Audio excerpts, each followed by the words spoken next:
예, 오늘의 증시 브리핑 시작하겠습니다. 키워드 정리해보면 미국의 국채금리 하락한 점, 이거 일단 긍정적으로 영향을 줬고요. 그리고 2차 전지 관련된 재료들이 오늘 좀 많았습니다. 이게 이제 시장을 올리는데 일정 수준 역할을 했고, 그리고 자동차주가 또 강세를 보이면서 일부 저PBR 주들을 다시 또 끌어올리는 이제 그런 역할을 했죠. 그래서 오늘 2차 전지, 자동차, 그리고 자동차에 원료를 공급하는, 원재료 공급하는 철강 업종이 또 강세를 보인 게 오늘장의 핵심, 이렇게 보시면 되겠는데요.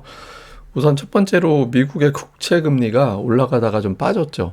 4.2% 언저리 가면 안 되는데 이쪽으로 가는 거 아닌가 이런 걱정이 있었고, 또 연준 인사들의 신중한 발언이 있었지만 어쨌든 국채 금리가 내려왔잖아요. 금리가 이제 내려올 수 있었던 데는 오늘 미국에서 3년물 국채 발행이 있었거든요. 근데 이제 국채 발행하면 이 정도 금리 쳐주면 우리가 국채 사줄게 이렇게 이제 붙는데, 금리가 혹시 되게 비싸지는 거 아닌가, 올라가는 거 아닌가 이런 걱정이 있었는데 4.169%, 그러니까 지난번보다 조금밖에 안 올라간 거예요. 그러니까 최근에 금리 올라가면서 이게 또 확 튀어버리면 좀 부담이 될 수 있었는데 그렇게까지 확 튀어 올라가진 않았죠. 그리고 이번 주에 이제 추가적으로 오늘 540억 달러, 이후에 420억 달러, 또 250억 달러 줄줄이 있기 때문에 국채금리 발행되는 주간에는 조금 금융시장이 불안하긴 하거든요. 근데 어쨌든 이거 봐서는 금리가 그렇게 크게 흔들릴 것 같진 않다, 이런 분위기가 만들어졌고, 금리가 안정이 되면 우리 증시 수급이 좀 개선되는 그런 효과가 있거든요. 이게 이제 시장을 올리는데 첫 번째 요인이 됐고요. 그 다음에 이제 2차 전지 관련된 내용들이 되게 많았는데, 우선 테슬라가 오늘 반등을 했잖아요. 근데 제가 어제 방송에서 차트 하나 보여드리면서 뭐 테슬라에 대해서 뭐 이게 이제 그 아크 인베스트먼트 이런 데서 캐시우드가 향후에 이제 테슬라가 10년 정도 확장할 수 있는 계기가 있다, 그러면서 이제 뭘 근거로 했냐면 저가 차량, 저가형의 어떤 자동차 만들고 있잖아요. 이게 이제 시작이 되면 10년 동안 굉장히 좋은 확장성을 보일 것이다, 이런 이야기를 했거든요. 근데 저는 이 부분을 또 주목한 게, 제가 어저께 올려드린 차트인데 테슬라에 대해서, 그러니까 주가 움직임의 150%의 어떤 변동성을 보이는 레버리지 상품 일종의, 이제 그거에서 약간 반등 쪽에 베팅이 붙기 시작했다라는 내용들이 어제 있었거든요. 그래서 그거하고 우연히 그거하고 맞아 떨어지는지 모르겠지만 오늘 테슬라가 하필이면 이제 여기에 맞춰서 올라갔죠. 그래서 어쨌든 대장주인 테슬라가 올라가니까 2차 전지가 움직일 수 있는 환경이 만들어졌고, 근데 오늘 좀 재밌는 기사가 테슬라의 어떤 그 CEO 머스크가 입은 좀 다물었으면 좋겠다, 셧업이라고 써놨잖아요. 입은 좀 다물고, 그런데 그 자리에는 계속 머물렀으면 좋겠다. 그러니까 대표는 해, 그런데 입은 좀 닫아줘.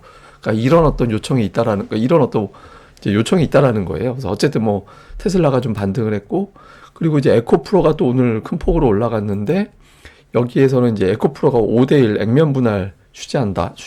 그리고 에코프로 BM은 코스피로 간다. 이렇게 이제 주가를 부양할 수 있는 어떤 재료들이 좀 던져졌죠. 물론 이게 실적을 바꾸는 재료는 아니기 때문에 이 자체가 뭐 대세를 바꾼다 이렇게 될 정도는 아니지만, 어쨌든 워낙 많이 고점 대비 빠져 있는 상태라서 어느 정도 좀 단기적인 어떤 붐업이 될 수 있는 상황은 됐다, 이렇게 투자자들이 판단을 했겠죠. 그러니까 워낙 또 2차 전지 종목군들이 시가총액이 큰 종목들이니까 여기서 이제 좀 반등을 할 수 있는 그런 계기를 좀 만들어줬고요. 그 다음에 오늘 자동차주가 또 제법 올랐잖아요. 자동차주 올라간 거는 우선 미국에서 이제 마감하고 실적이 나온 어떤 포드 자동차가 실적이 잘 나왔고 향후에 전망도 좋고 배당도 추가로 할 거야, 이런 내용 공개하면서 이제 마감 후에 추가로 6.3%가 올랐거든요. 정규 시장 합치면 하루에 10% 올라간 거잖아요. 그래서 저기 이렇게 잘 나갈 정도면은 현대 기아차도 좋지 않을까? 근데 사실 어제 그 토요타도 연간 이익 전망치를 상향한다라는 보도가 있었거든요. 그러니까 포드하고 토요타가 잘 나가는데 현대차가 빠질 리가 없잖아요. 그리고 뭐 현대기아, 현대모비스를 무디스에서 신용 등급을 또 상향했다라는 보도도 있었고, 그러니까 이게 이제 올라가면서 자동차주가 하나의 묶음이 되는 게 최근에는 저PBR주의 어떤 한 축이 되고 있잖아요. 그래서 다른 저PBR주도 올리는 그런 역할을 좀 했죠. 그래서 오늘 현대차가 강하게 올라갔고, 기아도 올라가고, 그리고 이렇게 되면 현대차의 확장판, 이게 이제 철강주가 되거든요.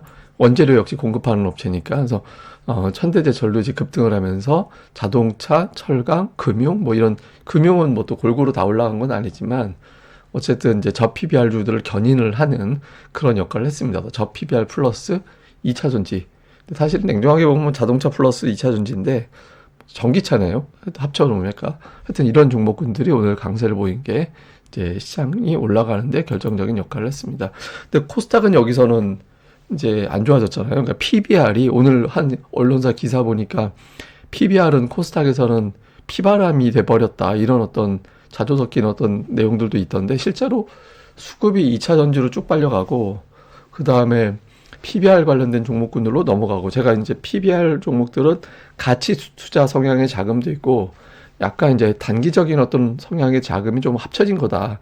이제 그런 말씀을 드렸었잖아요. 그러니까 아무래도 코스닥에는 좀 부담이 되죠. 근데 그나마 이제 막판에 좀 달라진 게 빨간색 선은 상승 종목 수의 어떤 변화를 의미한다라고 보시면 되고 파란색 선은 지수거든요. 근데 보시면 막판에 지수는 거의 정체인데 상승 종목 수는 빠르게 회복이 되는 그런 시도가 2시 반 이후에 있었거든요. 그래서 이제 조금 이제 투자자들이 이거 너무 지수만 추정하는 대형주들 일부 종목들에만 너무 집중한 거 아닌가? 코스닥이 소외받았던 거 아닌가? 이렇게 반응하는 자금이 막판에 좀 가동이 돼서 그렇다고 뭐 코스닥이 뭐 쭉쭉 간다는 의미는 아니고 이제 조금 코스닥 시장의 어떤 종목들별로는 좀 반등 시도할 종목들이 좀 다양해질 수는 있을 것 같다. 그러니까 이런 의미는 둔 것 같습니다. 제가 아침에 이제 코스닥 지수가 오늘 되게 중요하다라고 말씀드렸잖아요. 그러니까 오늘 플러스가 넉넉하게 나오게 되면 그러면은 치고받고 하지만 꾸역꾸역 올라가는 그런 형태를 보일 확률이 높게 되거든요. 차트 유형상. 그래서 일단 그런 조건을 좀 만들어준 것도 이제 하나의 어떤 의미 있는 변화였던 것 같습니다. 수급에서는 뭐 외국인들 코스피 되게 많이 샀고요. 코스닥은 어쨌든 순매수했고 선물 되게 많이 샀죠. 선물을 많이 샀기 때문에 시가총액 상단이 다 오른쪽에 가 있을 것 같은데 안 그래요.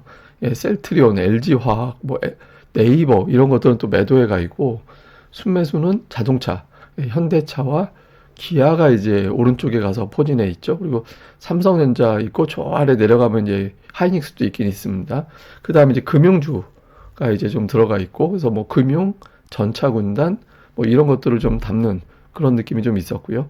다음에 이제 기관 투자자들 같은 경우는 뭐 워낙 6천억 매수했는데 금융 투자 매수가 대부분이라 시가총액 상위는 뭐 거의 오른쪽에 가 있을 가능성이 높죠. 근데 다만 이제 서비스라든가 이제 제약에 해당되는 몇몇 종목들, 네이버, 카카오, 하이브 이게 다 서비스 업종이거든요.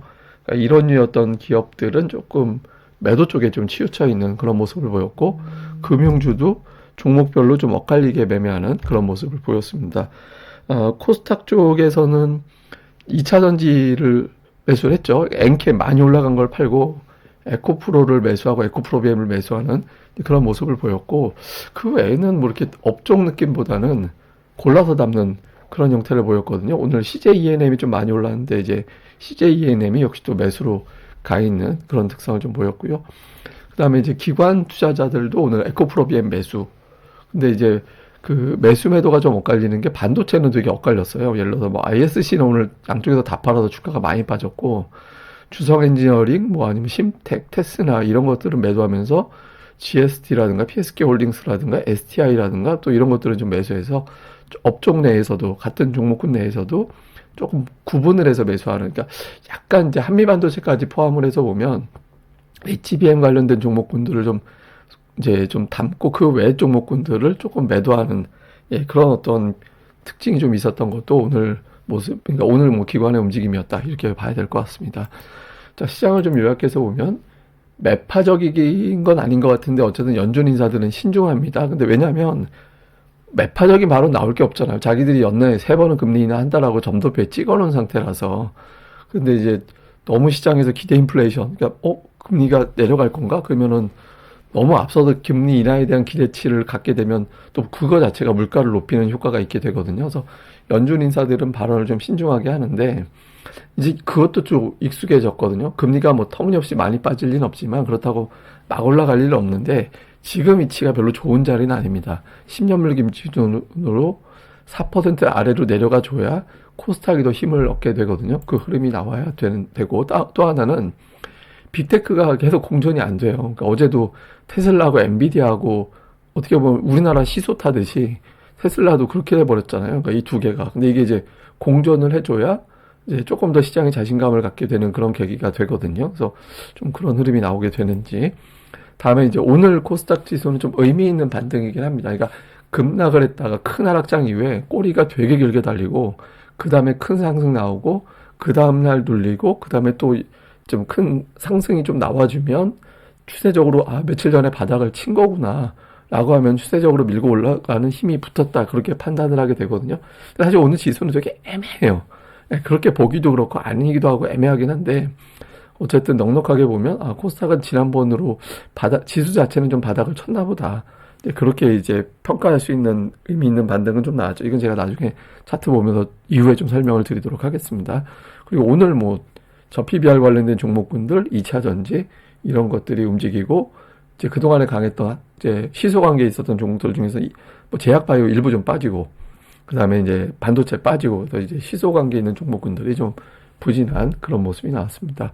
자, 오늘 제가 준비한 건 상승과 하락 종목수인데, 최근 7일 동안 놓고 보면 코스피는 굵게 칠하면 그게 더 많았다라는 건데, 어쨌든 7일 동안 4번이 상승 종목이 많았거든요.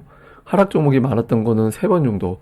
근데 코스닥 같은 경우는 한 번 빼고는 하락 종목이 더 많았어요, 다.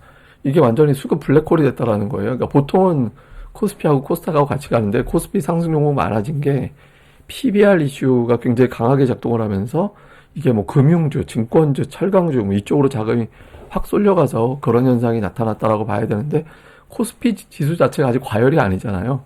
과매도에서 벗어나 있지만 과열은 또 아니기 때문에 코스피가 여기서 엄청나게 밀릴 가능성은 그렇게 높아 보이진 않고, 다만 종목들별로는 좀 가격 부담이 있어서 이제 저 PBR 종목군들이 일제히 동시다발적으로 올라가는 자리는 이미 지나갔다라고 봐야 되거든요. 그래서 그럼 그 중에서 이제 자금이 이탈을 해서, 물론 이제 또 다른 저 PBR주를 찾아서 움직일 수도 있겠지만, 그거보다 오늘 예를 들면 2차 전지주가 올라갔잖아요.